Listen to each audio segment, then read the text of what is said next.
कहानी अब तक किशोरी का जेठ विपुल किशोरी को लाइन मारता था। और तो और विपुल ने एक बार किशोरी से कह भी दिया था कि तुम मुझे खुश कर दो तो मैं तुम्हारे पति को अपने साथ काम पर रख लूँगा।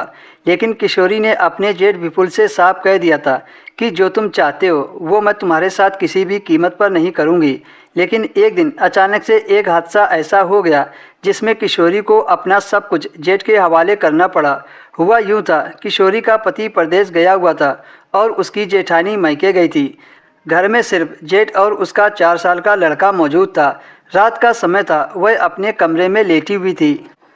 दोपहर से ही उस दिन किशोरी के बेटे की तबीयत ठीक नहीं थी, लेकिन जब रात हुई तो उसकी तबीयत खराब होती चली गई।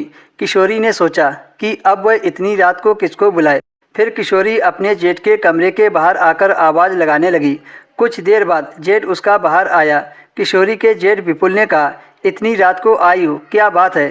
किशोरी ने रोते हुए कहा, भाई साहब मेरे बेटे की तबीयत खराब है, आप साथ में चलकर डॉक्टर को दिखवा दो तो ठीक रहता। इतनी रात को मैं अकेली कहाँ जाऊँगी? विपुल ने किशोरी को धीमी आवाज़ में कहा कि तुमने तो मेरी बात नहीं मानी थी तो मैं क्यों तुम्हारी बात मानूं? किशोरी गिड़गिड़ाते हुए बोली, भगवान के लिए आप मेरे बेटे को डॉक्टर को दिखा दो, फिर आपको जो करना है कर लेना, लेकिन पहले मेरे बेटे की दवाई करवा दो। फिर किशोरी के जेठ ने उसके बेटे को डॉक्टर को दिखाकर दवा लेकर घर आ गए। बेटे के ठीक होने तक विपुल किशोरी के कमरे में बैठा रहा। जब किशोरी का बेटा ठीक हो गया तो किशोरी ने विपुल से कहा कि पहले आप वादा कीजिए कि ये बात आप किसी को नहीं बताओगे और मेरे पति को अपने साथ काम पर भी रख लोगे। विपुल ने कहा, ठीक है, जैसा तुम कहोगी वैसा ही होगा। उसके जेठ ने किशोरी की सारी बात मान ली। किशोरी ने अपने बेटे को एक कमरे में सुला दिया।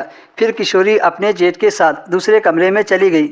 कमरे में जाने के बाद विपुल बेड पर बैठ गया और किशोरी को भी आने को कहा। किशोरी ने कहा, रुको जेठ जी, पहले मैं आपके लिए रसोई से एक गिलास गर्म दूध लेकर आती हूँ। किशोरी उठी और दूध लाने के लिए किचन में चली गई। जल्दी से किशोरी ने एक गिलास दूध गर्म किया और दूध का गिलास लेकर जेठ के कमरे में आ गई। पहले किशोरी ने जेठ को एक गिलास दूध पिलाया, तब कहा कि इससे आपको कमजोरी नहीं आएगी। एक तरफ से किशोरी भी खुश थी क्योंकि उसका जेठ अब उसके पति को अपने साथ काम पर रख लेगा। किशोरी ने जेठ से पूछा, आपने मेरे अंदर ऐसा क्या देखा जिससे आप मेरे पीछे पड़ गए, जबकि जेठानी जी भी तो बहुत खूबसूरत हैं। जेठ ने कहा, तुम्हारी अदा मुझे बहुत पसंद आई। कहते कहते जेठ ने किशोरी को अपने ऊपर खींच लिया और अपनी बाहों में ऐसा जकड़ा कि दोनों पसीना से भीग गए। किशोरी ने जेठ को पूरी तरह खुश कर दिया था। कुछ दिनों के बाद विपुल ने अपने भाई विवेक को परदेश से घर बुला लिया और किशोरी के शर्त के मुताबिक विवेक को अपने साथ काम पर रख लिया और किशोरी का पति विवेक भी अपने भाई की तरह पैसे कमाने लगा।